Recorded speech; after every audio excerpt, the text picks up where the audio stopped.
নারদ। এই নারদ মুনির কথা শুনলেই আমাদের মধ্যে ভেসে ওঠে ঝগড়ার কথা। নারদ মুনি মানেই পেট পাতলা একজন মুনি, যিনি এর কথা তার কাছে, তার কথা ওর কাছে লাগিয়ে দিয়ে ঝগড়া তৈরি করেন। কিন্তু সত্যিই কি তাই? নারদ মুনি মানেই কি এই ঝগড়া লাগিয়ে দেয়? নারদ মুনি মানেই কি গুপ্তচর দেবতাদের, নাকি পরামর্শদাতা? নারদ মুনি সত্যিই কি শ্রী ভগবানের পরম ভক্ত? এরকম হাজার প্রশ্ন আমাদের মধ্যে জেগে ওঠে নারদ মুনির কথা শুনলেই। আসুন আজকের ভিডিওতে আমরা জেনে নেব কে ছিলেন এই নারদ মুনি, কোথায় কিভাবে তার জন্ম হয়, কিভাবে হয়ে উঠলেন তিনি বিষ্ণুর সব থেকে বড় ভক্ত, আর সত্যিই কি তিনি ঝগড়া তৈরি করেন? আজকের ভিডিওতে আমরা সম্পূর্ণটা জানব। নমস্কার, ভক্তি চ্যানেলে আপনাদেরকে স্বাগত। আমরা প্রত্যেক দিন আমাদের এই সনাতন হিন্দু ধর্মের কোনো না কোনো চরিত্র নিয়ে, কোনো না কোনো আখ্যা নিয়ে, কোনো না কোনো বিষয় নিয়ে কথা বলছি। আমাদের ভালো লাগছে আপনারা আমাদের এই সকল কথা শুনছেন এবং সঙ্গে থাকছেন। প্রত্যেক দিন আমরা চেষ্টা করি আমাদের এই যে সনাতন হিন্দু ধর্মের মাহাত্ম্যটা বোঝাতে। এর জন্য আমরা আমাদের বিপুল যে গ্রন্থরাজি আছে আমাদের এই সনাতন হিন্দু ধর্মে, সেখান থেকে আমরা কিছু গ্রন্থ আমরা সংগ্রহ করি এবং সপ্তাহে 2টি দিন সাপ্তাহিক পাঠ রেখেছি আমরা। প্রতি রবিবার আমরা পাঠ করছি শ্রী শ্রী রামকৃষ্ণ কথামৃত, আর সোমবার, যেহেতু সোমবারটা দেবাদিদেব মহাদেবের দিন, তাকেই সমর্পিত, তাই এই দিন আমরা পাঠ করছি স্কন্দ পুরাণের অন্যতম অংশ কাশী খণ্ডম। ইতিমধ্যে আপনারা শুনেছেন। আর যারা আমাদের চ্যানেলে আজকে নতুন, আমরা অনুরোধ করব আপনারা অবশ্যই আমাদের চ্যানেলটিকে সাবস্ক্রাইব করে নিন, যাতে আমরা কি করছি, কি নিয়ে কথা বলতে চাইছি, সেগুলি আপনাদের কাছে নোটিফিকেশন চলে যায়, আর আপনারা শুনলে আমরা উৎসাহিত হই।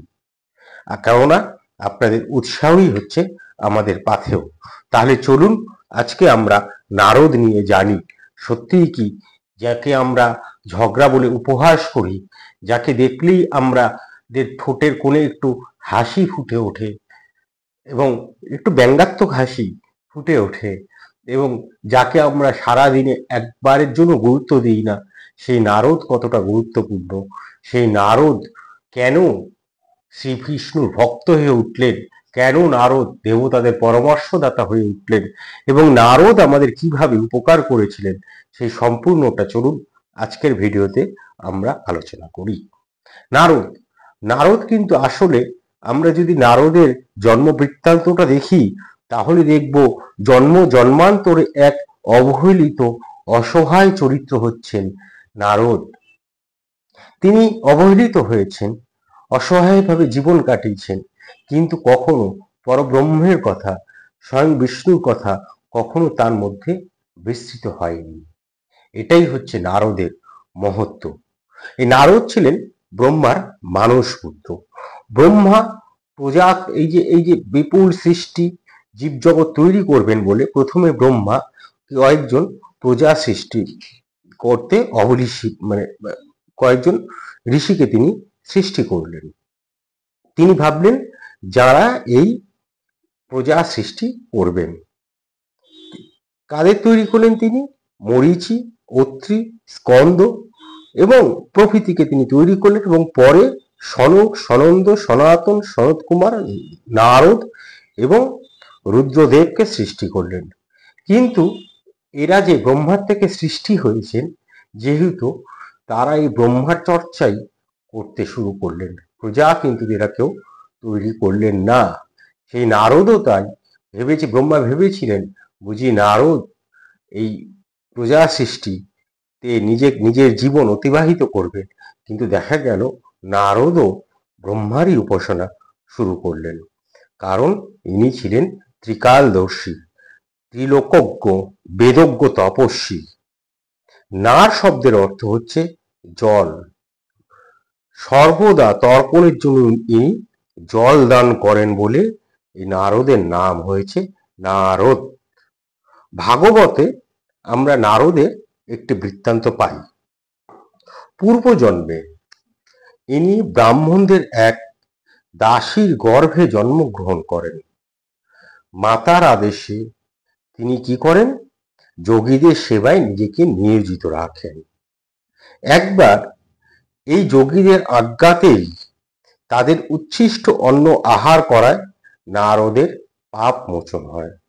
এরপর থেকে তার চিরশুদ্ধি ও ধর্মে মতি হয়। এমনই এক সময় একদিন সর্পাঘাতে তার সেই মাতা ইহলোক ত্যাগ করেন। তখন সমস্ত কিছু ত্যাগ করে নারদ বনমধ্যে প্রবেশ করেন এবং পরমাত্মার চিন্তায়, পরব্রহ্মের চিন্তায় নিজেকে নিয়োজিত করেন। এই সময় আমরা ভগবতে দেখতে পাই, এর আগের দিন যখন আমরা কেনোপনিষদ আলোচনা করছিলাম চতুর্থ খণ্ডে, আমরা বলছিলাম যে ব্যাকুল হৃদয় যদি পরব্রহ্মের জন্য, ব্রহ্মের জন্য যদি হৃদয় ব্যাকুল হয়, তবে তিনি দেখা দেন কিন্তু ধরা দেন না। কথাটা কি রকম? তিনি মাঝে মাঝে আবির্ভূত হন, আবির্ভূত হই অদৃশ্য হয়ে যান।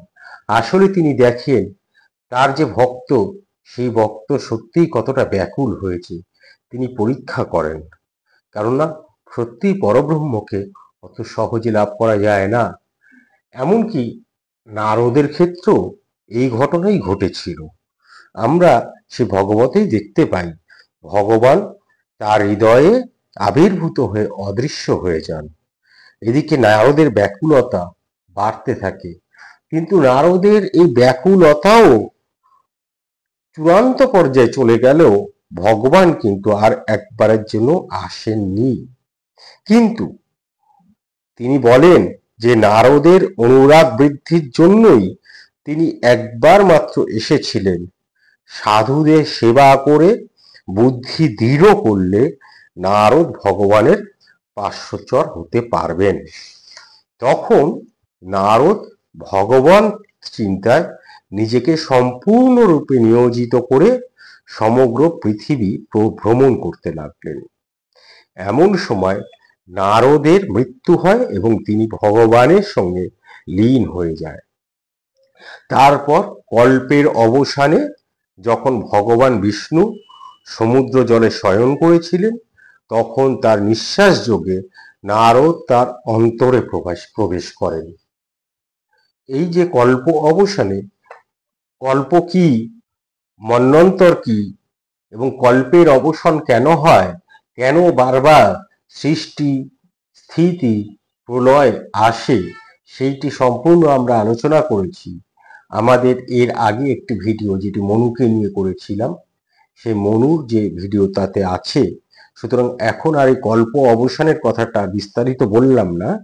তারপর কল্প অবসানে যখন ভগবান বিষ্ণু সমুদ্রের জলে শয়ন করেছিলেন, তখন তার নিঃশ্বাস যোগে নারদ তার অন্তরে প্রবেশ করেন। যুগ সহস্রের পর প্রলয়ের অবসান হলে ভগবান যখন নিদ্রা থেকে উঠে পুনর্বার সৃষ্টি করতে ইচ্ছা করলেন, তখন তার ইন্দ্রিয় হতে মরীচি, অত্রি প্রভৃতি ঋষিরা জন্মগ্রহণ করেন এবং নারদও তখন জন্মগ্রহণ করেন। সেই হতে নারদ দেবদত্ত বিনায় হরিগান করে সর্বত্র ভ্রমণ করে বেড়ান। তাহলে বোঝা গেল নিশ্চয়ই যে নারদ কেন সর্বদা হরি নাম করেন, সর্বদা ভগবানের নাম করেন। তার কারণ তিনি ভগবানের থেকেই যেহেতু সৃষ্টি হয়েছেন, তাই পিতার নাম তো করবেই, সবাই তার পিতার গুণগানই তো করি। ফলে তিনিও সেই জন্য হরি নাম, হরিগান সর্বদা করে থাকেন। আবার দেখুন, ভগবতে যেমন আমরা একটা নারদের একটি বৃত্তান্ত পেলাম, ব্রহ্মবৈবর্ত পুরাণেও আমরা নারদের আরেকটি বৃত্তান্ত পাই। ব্রহ্মবৈবর্ত পুরাণ মতে নারদ ব্রহ্মার মানস পুত্র। এই নারদ কি হয়েছিল? ব্রহ্মার কণ্ঠ থেকে উৎপন্ন হয়। ব্রহ্মা তার অন্যান্য যে সকল মানস পুত্র, তাদের সঙ্গে নারদকে সৃষ্টি কার্যের ভার দেন। কিন্তু নারদ, অন্যান্য পুত্ররা তারা দেখলেন এবং নারদও দেখলেন যে যদি সৃষ্টি কার্য নিয়ে তিনি ব্যস্ত হয়ে পড়েন, তবে ঈশ্বরের চিন্তায় তার বাধা পড়বে। তাই তিনি ব্রহ্মার এই আদেশ পালন করতে রাজি হলেন না। তখন কি হলো? ব্রহ্মা ক্ষুব্ধ হলেন, ক্রুব্ধ হয়ে নারদকে অভিশাপ দিলেন। ব্রহ্মার এই অভিশাপে নারদ গন্ধমাদন পর্বতে গন্ধর্বজনিতে জন্মগ্রহণ করেন এবং এবং উপবর্হন নাম গ্রহণ করেন। উপবর্হন নাম গ্রহণ করে এই জন্মে তিনি গন্ধর্বরা চিত্ররথের 50টি কন্যাকে বিবাহ করেন। একদিন ব্রহ্মার সভায় সেরকমই একদিন এইরকম একটা সময় একদিন কি হচ্ছে, ব্রহ্মার সভায় অপ্সরা রম্ভার নৃত্য হচ্ছিল। সেই নৃত্য দেখে নারদ এত কামমোহিত হয়ে পড়েন যে উত্তেজনায় তার রেতঃপাত হয়। এতে ব্রহ্মা ক্রুদ্ধ হয়ে আবার একে শাপ দেন। এই শাপের ফলে নারদ তখন গন্ধর্ব দেহ ত্যাগ করে নরলোকে জন্মগ্রহণ করেন। এই গন্ধর্ব কারা, অপ্সরা কারা, এটিও আমরা আলোচনা করেছি। আমাদের পুরনো ভিডিওতে আপনি পেয়ে যাবেন। তা গন্ধর্ব দেহ ত্যাগ করে নরলোকে জন্মগ্রহণ করেন এবং এইবার যখন নরলোকে এলেন তখন কর্ণকুব্জবাসী দ্রোমিল নামে এক গোপরাজের কলাবতী নামে এক বন্ধ্যা স্ত্রী ছিলেন। একদিন কশ্যপ নামে এক ঋষি স্বর্গের অপ্সরাময় মেনকাকে দেখে কামাতুর হয়ে রেতপাত করেন। কলাবতী এই রেত ভক্ষণ করে গর্ভবতী হন। তখন কলাবতীর গর্ভে গন্ধর্ব উপবর্হন মানুষ হয়ে নারদ হয়ে জন্মগ্রহণ করেন। তার মানে ব্যাপারটা এই দাঁড়ালো, নারদের এই মানব জন্মে নাম ছিল, মায়ের নাম ছিল কলাবতী এবং সেই কশ্যপ হচ্ছে তার পিতা, তার জন্মগ্রহণ করেন। এবার ব্রাহ্মণরা এই যে নারদকে দেখেই বুঝতে পারেন ইনি হচ্ছেন ব্রহ্মার পুত্র এবং সেটি জেনে তাকে বিষ্ণু মন্ত্রে দীক্ষিত করেন। একদিন ইনি বিষ্ণু মন্ত্র জপ করতে করতে ধ্যানস্থ অবস্থায় বিষ্ণু মূর্তিকে দেখতে পেলেন। কিন্তু এর আগের যে বৃত্তান্ত আমরা দেখেছি যে তৎক্ষণাৎ বিষ্ণু অদৃশ্য হয়েছিল, এক্ষেত্রে অদৃশ্য হয়ে যায় এবং বলেন, বিষ্ণু তোমার এই দেহ নষ্ট হলে আমাকে দেখতে পাবে। যথাসময় বিষ্ণু ধ্যান করতে করতে নারদের মৃত্যু হয়, আর মৃত্যু হওয়ার পর তার শাপ মোচন হয়, তিনি ব্রহ্মে লীন হন। কয়েক কল্প পরে ব্রহ্মা যখন আবার সৃষ্টি করতে আরম্ভ করেন তখন তার কণ্ঠ হতে নারদ উৎপন্ন হয়। এই নারদের এই জন্ম বৃত্তান্ত আমরা দেখলাম এবং নারদের এই জন্ম বৃত্তান্তে আমরা যেটি দেখলাম সেটি হচ্ছে অবহেলিত অসহায় একজন মুনি ছিলেন। পূর্বজন্মে জন্মান্তরে অবহেলিত অসহায় একজন মুনি ছিলেন নারদ, কিন্তু পরে ভগবানের নামের জন্য ভগবানের তপস্যা করে তিনি স্বর্গলোক প্রাপ্তি ঘটেছিল। শুধু তাই না, তিনি ভগবানের পার্শ্বচরও হয়ে উঠতে পেরেছিলেন বিনা হাতে। এইবার এই যে আমরা বলি নারদ হচ্ছে গুপ্তচর বৃত্তি করেন, নারদ আসলে ত্রিভুবন ভ্রমণ করতেন আর বীণা বাজিয়ে গান করতেন। ফলে তার কাছে যে কোনো রকম সংবাদ তার কাছে থাকতো এবং প্রয়োজন অনুসারে যার কাছে যাকে যে সংবাদ দেওয়ার কথা সেই সংবাদকে তিনি কিন্তু পৌঁছে দিতেন, বলতেন। আর তার ফলে দেখা গেছে যদি আমরা আমাদের আখ্যানগুলো দেখি তাহলে দেখতে পারবো এই যে নারদ এই সংবাদটা আগে আগে পৌঁছে দিত, ফলে দৈত্য অসুর এদের থেকেও তারা কি পরিকল্পনা করছে সেইটি নারদ জেনে যেত বলে দেবতারা কিন্তু তাদেরকে সহজেই বিপদে ফেলতে পারত, আটকে দিতে পারত তার দুষ্কর্ম। তার সংবাদ ও পরামর্শ দান নারদ করতেন। যুদ্ধ বিগ্রহ বিবাহাদি সংগঠনে এর কৃতিত্ব ছিল অসাধারণ। নানা রকম বার্তা দানে দীক্ষা দানে নারদ পারদর্শী ছিলেন, এই কথা আমরা, আর এই জন্য তাকে গুপ্তচর বৃত্তির কথা বলা হয়। কিন্তু আমরা দেখছিলাম মোটেই তা নয়। দৈত্য বিনাশে তিনি সহায়তা করতেন, নিয়ম নির্দেশ ও নীতি পরামর্শ তিনি নিয়োজিত থাকতেন। এই যে বললাম যে তিনি বিবাহ সংগঠনে তিনি বিশেষ ভূমিকা নিতেন। আমরা শিবের বিবাহের ক্ষেত্রে দেখতে পাই শিবের বিবাহে ইনি ঘটকগিরি করেছিলেন। আবার ধ্রুবের তপস্যায় ইনি মন্ত্রদাতা ছিলেন। দক্ষের দর্পনাশও নারদ ছিলেন।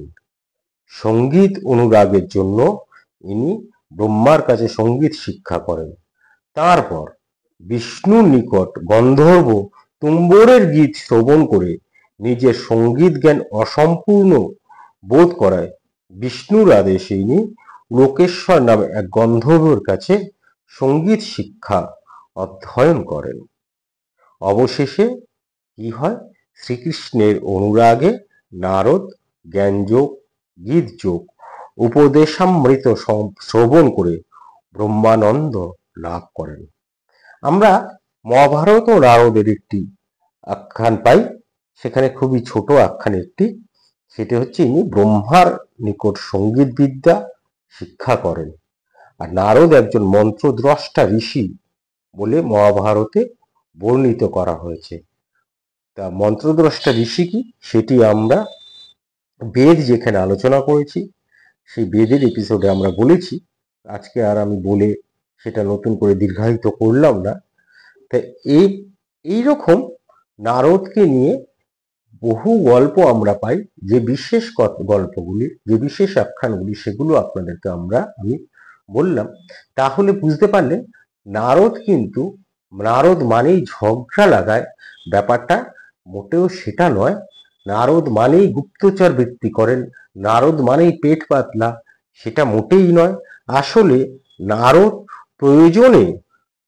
প্রয়োজন অনুসারে তিনি, যেহেতু তিনি ত্রিকাল লোজ্ঞ এবং এই ত্রিভুবন তিনি পরিভ্রমণ করে বেড়ান, সবার সংবাদ তার কাছে থাকে বলে যে সংবাদটি যার কাছে দেওয়া প্রয়োজন সেখানে দেন এবং